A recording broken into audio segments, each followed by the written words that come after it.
দুনিয়াতে যত অদ্ভুত অদ্ভুত প্রশ্ন সব আপনি মুসা আলাইহিস সালামের মাথা থেকে পাবেন। বিভিন্ন বিষয়ে আল্লাহরে প্রশ্ন করতেন। সাইয়েদনা মুসা আলাইহিস সালাম আল্লাহরে বললেন, আল্লাহ আপনি আমার এমন একটা জিকির শিখাইয়া দেন যে জিকিরটার শব্দ আপনি আর আমি ছাড়া কেউ জানবে না।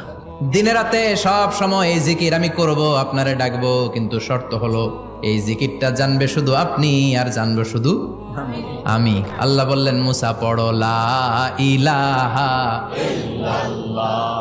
মুসা আলাইহিস সালাম কয়, মাবুদ এটা তো জাতীয় জিকির, সবাই জানে। আমি তো চাইছি এক্সেলেন্ট একটা জিকির, কারো কাছে নাই, শুধু আমি জানবো আর আমি পড়বো।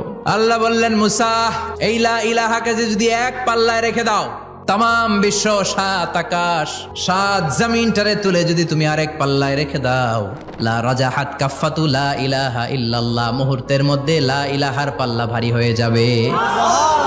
ও মুসা, তুমি যতই এক্সক্লুসিভ জিকির চাও, লা ইলাহার চেয়ে দামি জিকির আমার কাছে নাই।